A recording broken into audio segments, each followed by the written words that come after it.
जिस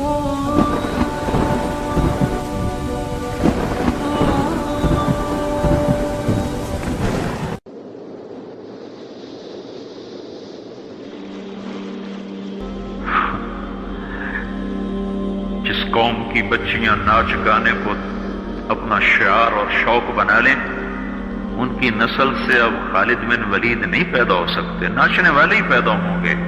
मोहम्मद बिन कासिम नहीं पैदा हो सकते, तारिक बिन ज़ियाद नहीं पैदा हो सकते। मुझे सलाहुद्दीन याद आया, मैं बहुत रोया। वो भी किसी मां का जना ही हुआ था। उसके जमाने में करक, एक हमारे पाकिस्तान में करक है, एक उर्दून में करक है।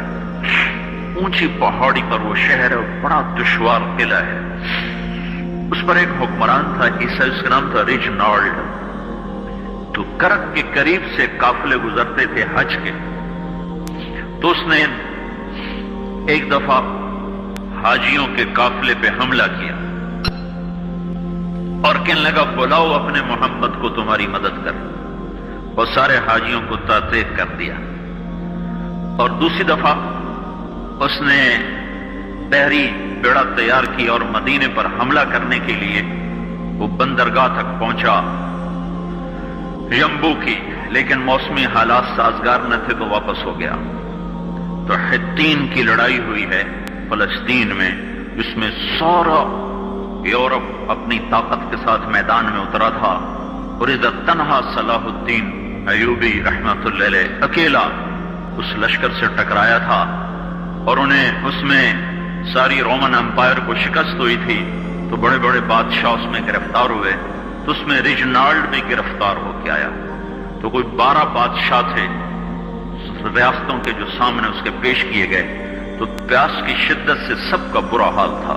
तो सलाहुद्दीन ने सबको पानी पेश किया, रिजनाल्ड को नहीं पेश किया।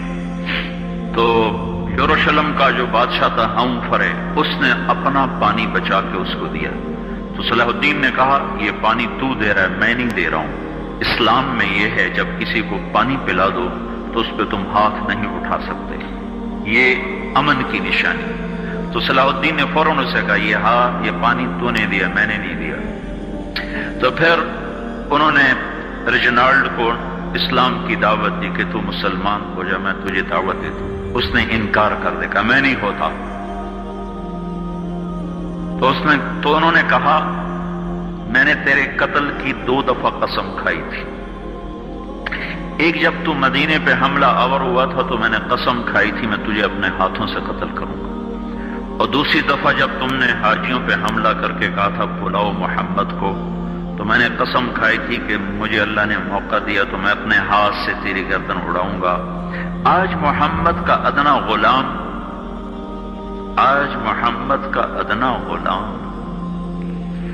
तेरी उस बात पर यह फरीजा अदा करने के लिए आ रहा है। और अपनी तलवार से उसकी गर्दन उड़ाई, वो पीछे लटक गई, पूरी नहीं उड़ी, पीछे लटक गई। खौफनाक मंजर बन गया। तो सारे बादशाहों पे कब कभी तारी हो। तो सलाहुद्दीन फरमाने लगे, हमारे मजहब में ये नहीं है, बादशाहों के साथ हम बादशाहों जैसा ही सलूक करते हैं, पर ये हुदूद से आगे चला गया था। अब ये मुझे ये किस्सा भूला हुआ था, मुझे इन्हीं हादसों में, इन्हीं हंगामों में वो याद आया। तो बाप तन्हाइयों में बैठ के बेबसी के आंसू बह जाते हैं और इसके सिवा कोई चारा नहीं है। हमारी सारी नस्ल मौसीकी में डूब चुकी है।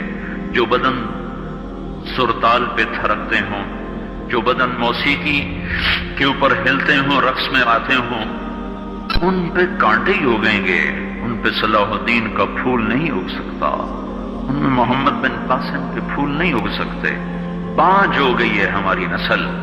और ये यूरोप का शहर है जो चल गया है, हमारी बेबसी है, हमारी बेबसी है। मैं तो बस मिन्नत ही करूंगा, अपने आप को पहचानो, अपनी हस्ती हैसियत को पहचानो, अपनी निस्बत बदलो। तुम्हारी निस्बत यूरोप के साथ होके अगर मौत आई बेकीमत हो जाएंगे। अगर मदीने वाले की निस्बत मिल गई तो हज़रत फातिमा के दाएं बाएं तुम्हें भी खड़ा कर दिया जाएगा, हज़रत खदीजा के दाएं बाएं तुम्हें भी खड़ा कर दिया जाएगा। ये चंद दिन हैं, सब्र कर लो, घुट घुट के मर जाना ही बेटियों की रिवायत है। मशरिक की बेटी, उसने घुट घुट के मरना ही सीखा है। हाँ, ये आजादी, ये आवारगी, ये मगरिब की औरत का खासा है। और 18वीं सदी तक मगरिब में भी कोई औरत ऐसे नंगी न थी, और घर की जिंदगी थी।